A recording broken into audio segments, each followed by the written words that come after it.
Halo guys, halo semuanya, selamat malam. Perkenalkan, saya Merly Lotte. Di sini saya akan membahas tentang sistem reproduksi pada manusia, baik wanita maupun pria. Oke, pertama di sini saya akan membahas tentang sistem reproduksi pada wanita terlebih dahulu. Nah, pada sistem reproduksi wanita ada dua bagian, yaitu organ utama atau organ dalam dan yang kedua adalah organ luar. Nah, untuk organ luar itu ada ovarium. Ovarium itu adalah kelenjar tempat sel telur diproduksi dan hormon seks seperti estrogen dan progesteron disekresikan.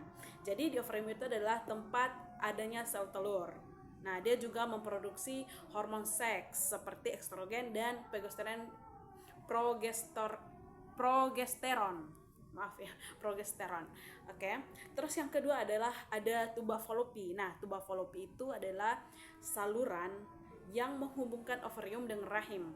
Tempat pembuahan sel telur oleh sel sperma biasanya terjadi. Nah, jadi di tuba Fallopi itu adalah terjadinya pembuahan sel telur oleh sel sperma. Oke? Nah, di tuba Fallopi itulah yang akan terjadi pembuahan di situ. Kalau sel sperma masuk, akan terjadi pembuahan di tuba Fallopi. Terus ada rahim. Nah, ketika sudah ada terjadi pembuahan, maka janin akan berkembang di rahim. Terus ada cervix. Cervix itu adalah bagian rahim yang menghubungkan rahim dengan vagina. Ya, cervix itu adalah bagian rahim. Dia termasuk bagian rahim, dia menghubungkan antara rahim dengan vagina. Terus yang terakhir itu adalah vagina. Nah, vagina itu adalah saluran yang menghubungkan cervix dengan bagian luar tubuh. Dan vagina juga itu adalah tempat masuknya penis saat berhubungan seksual dan tempat keluarnya bayi saat proses persalinan. Terus ada organ luar juga, yaitu labia mayora dan labia minora. Mereka itu seperti lapisan kulit yang menutup gitu ya, menutup apa itu. Terus ada klitoris. Nah, klitoris itu adalah bagian sensitif pada wanita. Terus, nah kita kan sudah membahas organ utama sama organ dalam sama organ luar. Kita harus membahas juga dong fungsinya apa sih sistem reproduksi pada wanita. Nah, fungsi yang pertama itu produksi sel telur. Yang kedua,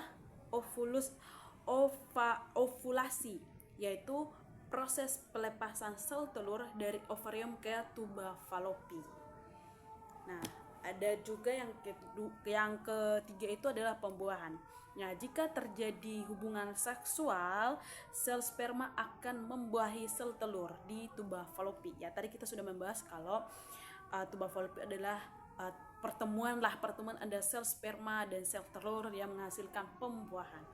Terus ada kehamilan. Kehamilan itu adalah ketika sudah terjadi pembuahan, maka akan terjadinya kehamilan gitu. Janin terbentuk dan lain-lain, itu yang disebut dengan kehamilan.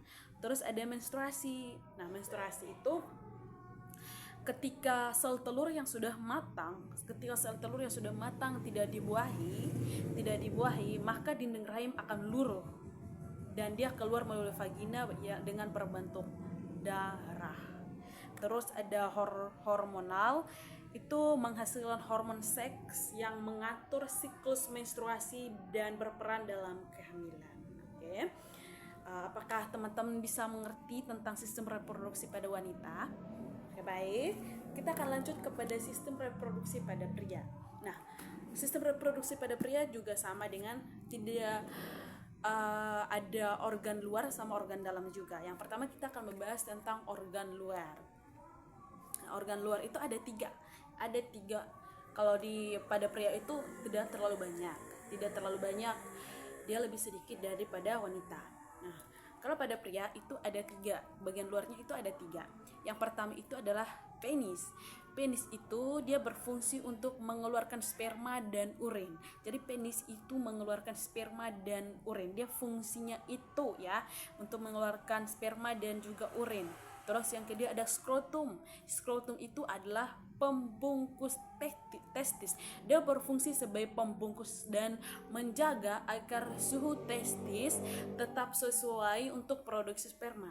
Jadi selain dia jadi pembungkus, dia juga harus memastikan suhunya itu tetap sesuai untuk produksi sperma gitu. Terus yang terakhir, yang ketiga itu adalah testis. Testis itu adalah organ utama yang menghasilkan sperma dan hormon testosteron.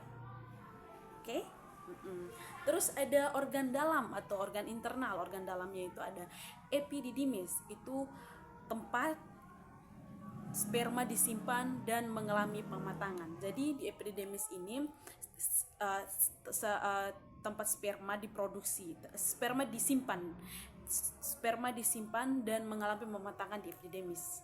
Nah, terus ada vas deferens, itu saluran panjang yang membawa sperma dari epididymis ke saluran ejakulasi.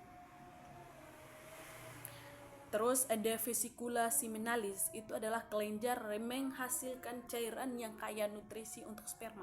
Jadi dia untuk menghasilkan menghasilkan nutrisi begitu tuh untuk pertumbuhan sperma begitu. Nah, terus ada kelenjar prostat. Itu kelenjar prostat sendiri itu adalah kelenjar yang menghasilkan cairan untuk menghasilkan sperma dengan cairan vesicula seminalis.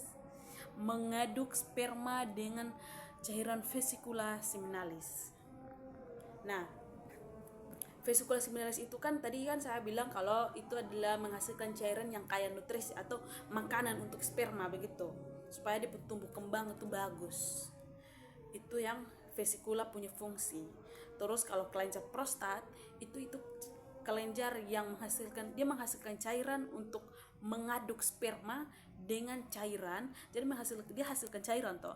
Nah, dia menghasilkan cairan, lalu dia berfungsi itu mengaduk sperma dengan cairan yang kaya nutrisi, yang vesicula seminalis itu dia berfungsi itu. Terus ada uretra. Uretra itu adalah saluran keluarnya sperma dan urin. Terus fungsi kita lanjut ke fungsi reproduksi pria. Nah, dia berfungsi adalah yang pertama dia produksi sperma, kedua produksi hormon yaitu testosteron dan hormon gonadotropin. Terus ada transportasi sperma dan ejakulasi. Sekian dan terima kasih. Semoga beta punya penjelasan ini bisa buat teman-teman mengerti dan bisa belajar tambah lagi. Mungkin ada beberapa hal yang salah, teman-teman bisa berkomentar atau memberi masukan. Terima kasih. Bye bye.